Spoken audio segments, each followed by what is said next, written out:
What is going on, guys? Welcome to today's video. We have a leg workout today. It is Saturday, November 13th.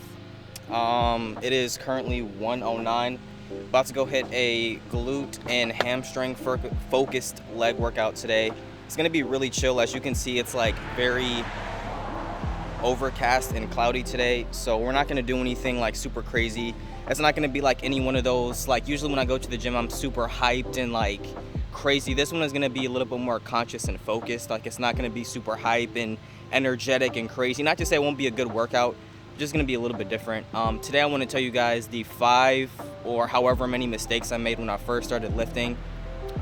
Just things that I did at the beginning of my lifting journey, like years ago, that caused me to not see as many results, not to get as many or as much, I don't know what the correct verbiage is, gains as I have right now. Because literally all the gains that I've had are from this year alone. It wasn't from anything that I did over the course of a few years. All the gains that I've had, all the weight that I gained is from this year. So I'm gonna tell you guys about that. We're gonna go hit the leg workout. I'm just gonna do some simple B-roll with my iPhone that I did for the last video. And let's get into it. Also forgot to mention, I actually hit a new weigh-in today of 143.2. So I'm 1 pound heavier than I was last week, which is really good. We're moving along nicely, getting around a 1 pound-ish a week, which is really, really nice. So really excited. Chill workout, not gonna be anything too crazy, so let's go ahead and get into it. Also, last thing, I might as well show you guys the fit of the day, what I'm wearing to the gym. Sorry this is crooked, but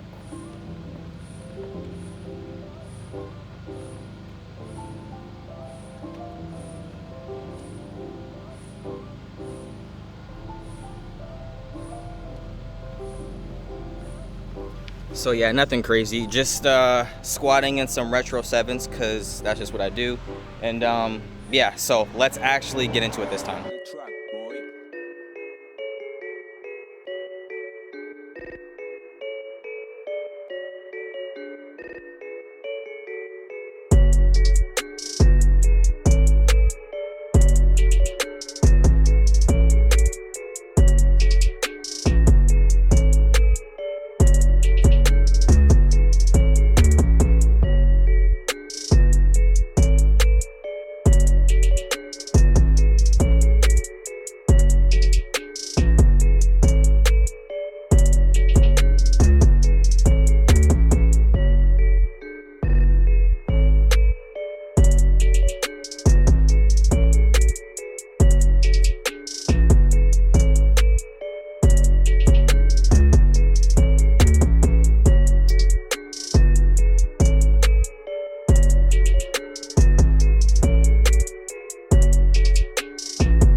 Okay, all right, this is currently the end of the day, and I decided to go ahead and use this setup and put on my glasses to look more official, to tell you guys the mistakes that I made when I first started lifting. Now, a lot of people don't know this, but I've actually been lifting probably since I was in like elementary school or middle school, probably not elementary school, somewhere around there, for a really long time. And I've pretty much been skinny my entire life.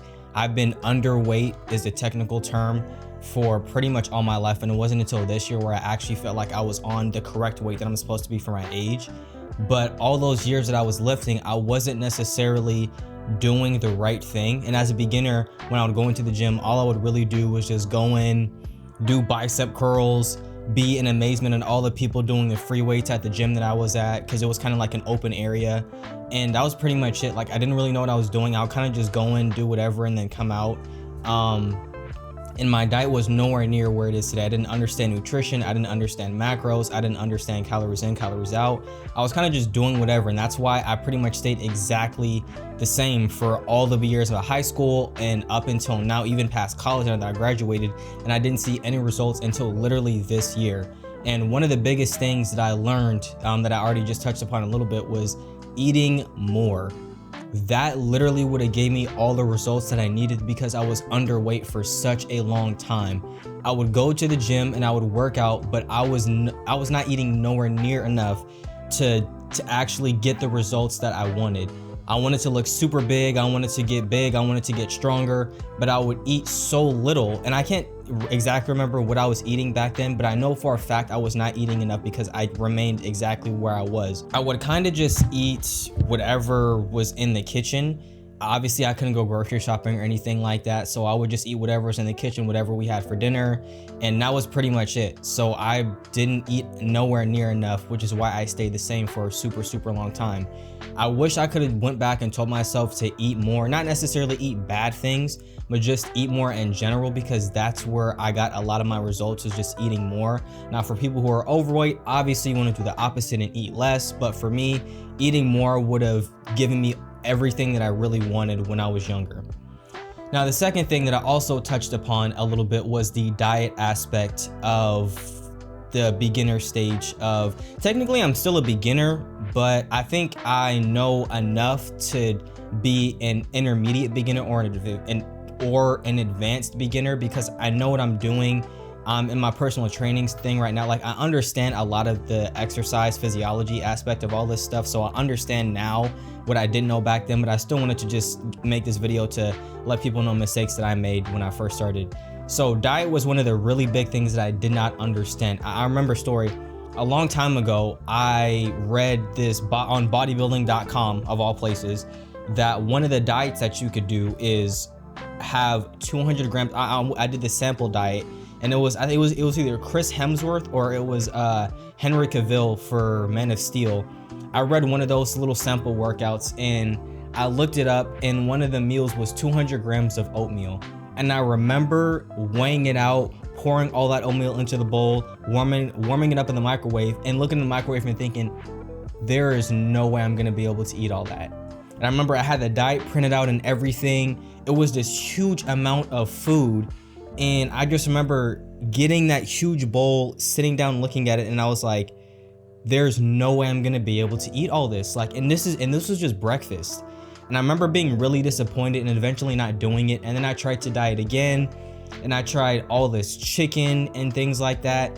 And one of the things that a lot of people in the weightlifting community make a joke about, and is chicken, broccoli, and rice. If you watch any interview about people who are trying to get in shape for the world, like Henry Cavill, like I was talking about, or Chris Hemsworth, all these people, they always say, oh yeah, I just ate a crap ton of chicken and then brown rice and then I had broccoli. I know Michael B. Jordan said that when he was getting in shape for Creed and Creed 2. He always said that in interviews. Like, literally, brown rice, grilled chicken, broccoli, 1.5 gallons of water a day, and working out 2 to 3 times a day, 6 days a week for about 1.5 years. And then your body will change. Which is, people joke about it and say it's code for steroids and different things like that. Here's the thing. That is a terrible diet. 1, because it's missing a lot of nutrients, and 2, because it's not good. Make a diet that you can stick to, that you actually like, so that it's sustained, so you can sustain it for the long run. If you don't like chicken, broccoli, and rice, don't have chicken, broccoli, and rice. I made myself eat dry chicken and rice for so long when I don't like chicken and rice. And part of it is because I don't know how to make chicken correctly, but the other part is I just don't like chicken that much.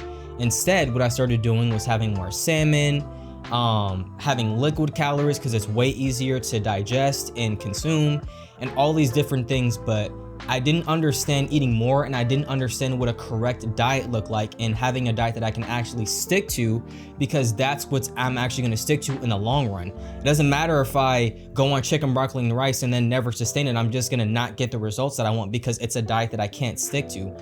Take the path of least resistance. If you have to force yourself to eat this food and force yourself to consume whatever you want to consume, in the end, you're not going to end up sticking to it for some instances. But for food, if it's something like this, chicken, broccoli, and rice, which a lot of people don't even really like, I'm assuming, don't stick to it. Get fish, have tacos, like within your calorie count, of course, but don't stick to a diet where you don't even like it, because you're not going to sustain it in the long run.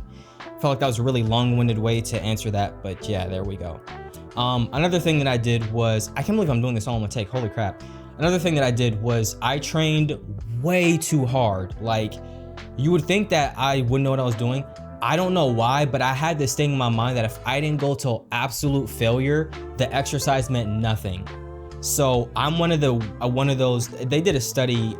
There's a bunch of studies about like people not understanding that they can actually push themselves harder and leaving a lot of reps in the tank. And I was one of the very few people who actually pushed themselves way too hard. I would go to the gym, very first lift, I would warm up and then completely max out on bench. And the next exercise, I would completely max out on incline bench, then completely max out on.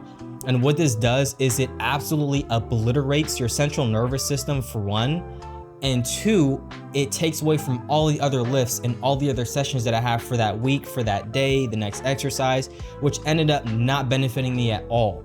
So a lot of people, actually this is very few people, they are training too hard. And I was one of those people. And the thing on top of that was I wasn't always getting adequate rest, which is another really huge thing that a lot of people need to get into their minds. Stop grinding 24/7. It's not worth it. It's not for you. It doesn't benefit you. I was going way too hard in the gym, and I wish I could have told myself, dude, you're fine as long as you're staying in the RPE range of like 8 to 9-ish. 9 is kind of pushing it. But if you're leaving like 1 to 2 reps in the tank, and because I've trained to failure for so long, I know exactly where that spot is for a lot of the lifts. I wish I could go back and tell myself, dude, don't push yourself too hard. You can train in this area and you should be totally fine. What else do we have? Oh, no. Last thing.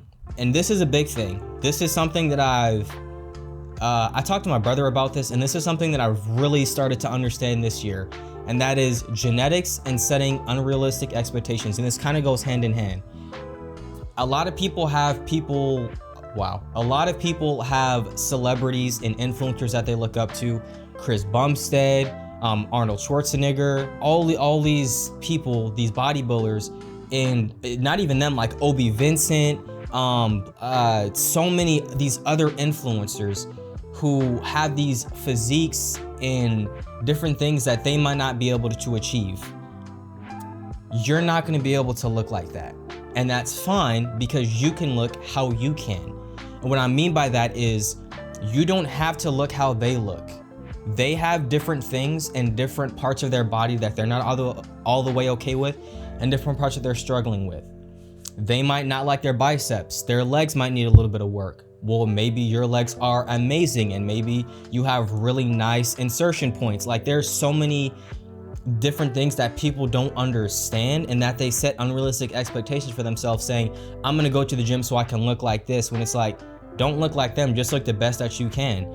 And another thing is people don't understand how big of a role genetics plays in how you look, in where your muscles insert, how big your muscle bellies can get, all these different things that genetics plays a huge role in.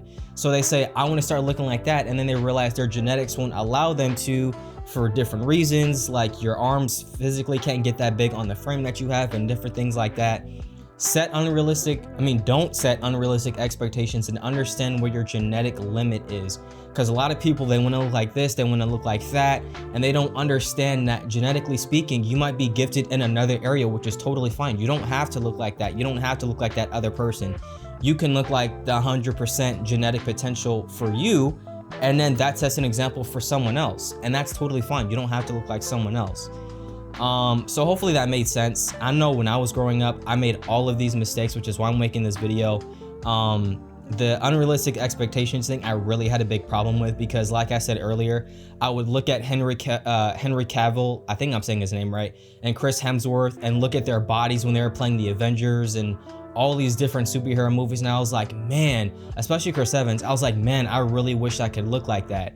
Now, there are people that I look at and I think, wow, he has a really nice body, but I'm like, I don't really care at the end of the day, because I want to look how Eric White will look if he went 100% and trained himself to his genetic limit. That's what I care about. I don't care how great these people look. I want to see how good I can look if I push myself to my limit. So hopefully this made sense. I know this second portion lasted a really, really long time. But yeah, hopefully that helps you guys. And if you guys have any questions, let me know with a comment down below. If you guys like this video, make sure you click the like button, and I will see you guys in the next one.